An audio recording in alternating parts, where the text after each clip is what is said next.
Today, you're going to learn how to play gospel guitar. It's going to sound like this.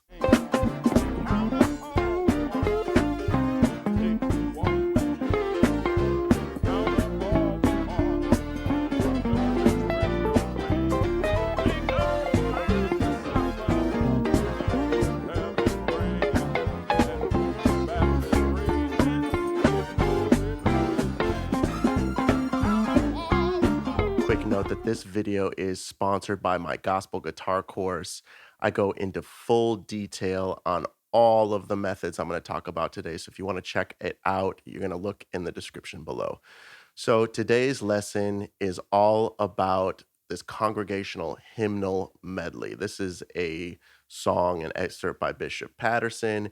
And what you need to understand is that in order to grasp gospel guitar, I teach all my students my method of learning, and it's called the SCL method. Stands for scales, chords, and licks.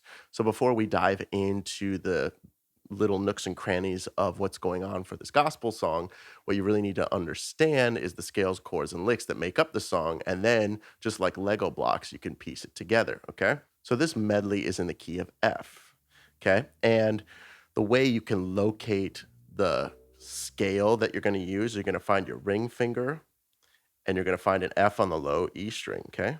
So that's on the 13th fret, okay? And then we're going to play this major pentatonic scale, that box shape that most guitar players know.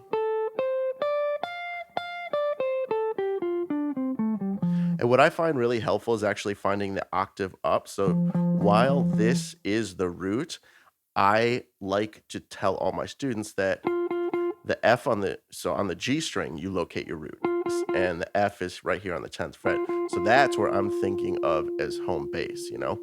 And after that, this is the scale you can use.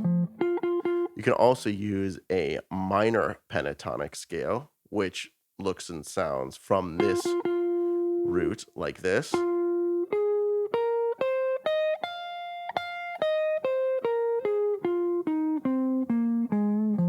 You can also add the blues note, which sounds like this.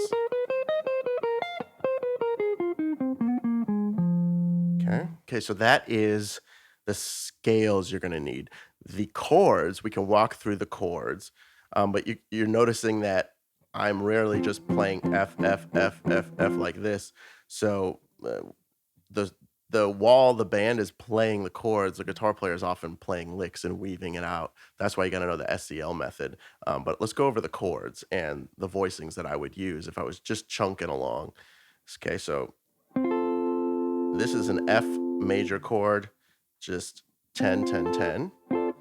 That is home bass, okay? And that happens for the first 4 bars. And then there is an A dominant chord. And then rather than going down here and playing that A dominant, I like to keep everything right here in this little box. So the A dominant actually looks like this. That, so without a root, so you can see it with a root, but I'm literally just taking the D string and walking up from the 10th fret to the 11th fret. And then we walk up to the 12th fret, okay? So slower. And then we walk it back down to the 9th fret. That is a G13. But I never really play the roots because there's a band playing behind and the bass player's got it covered, so no need to be redundant, okay? And this shape is on the D string, 9, 10, 10, 10, and you got that pinky hanging out on that 12th fret, okay? So once again, this is the SCL method. We're just going over the chords, and then you play a C chord,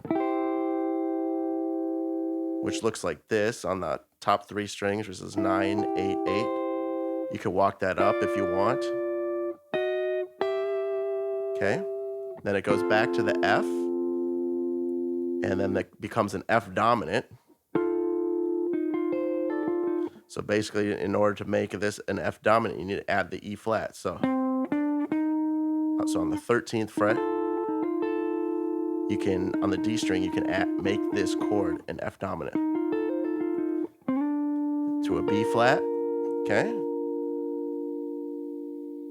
which is 12, 10, 11, then an F diminish. So it's this shape, just a three notes, 12th fret, 10th fret, 12th fret. You can move that all the way up and down. Then the chords repeat. To turn this whole thing around, you do this lick, 12, 10, 12, and then this dominant chord, which is 9, 10, 9, scoot it down a half step, and that first F chord. Okay? The last thing we got to do is piece together the licks. So the licks are really important. So the most important lick you can be doing is just 13, 13, 10, 12, 10.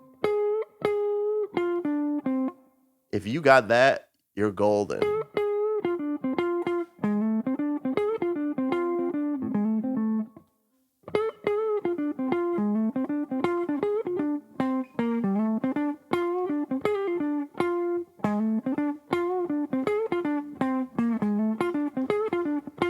Just messing around right there in that box shape, that major pentatonic box shape, okay?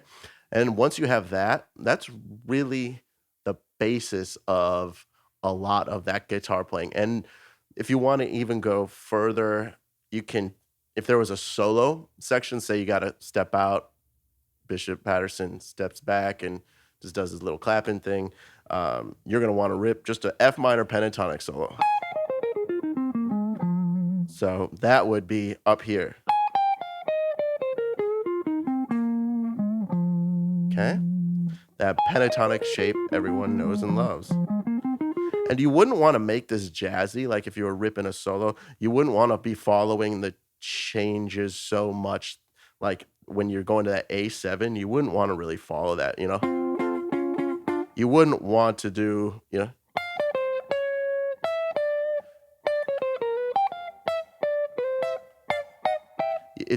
It kind of takes away from the vibe. You're really going to be wanting to stay in like blues guitar land.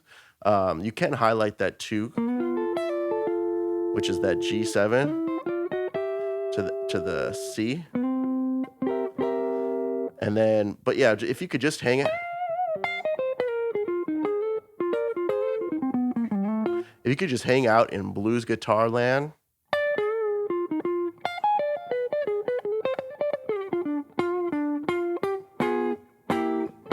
You know, you could maybe add a diminished run during this chord.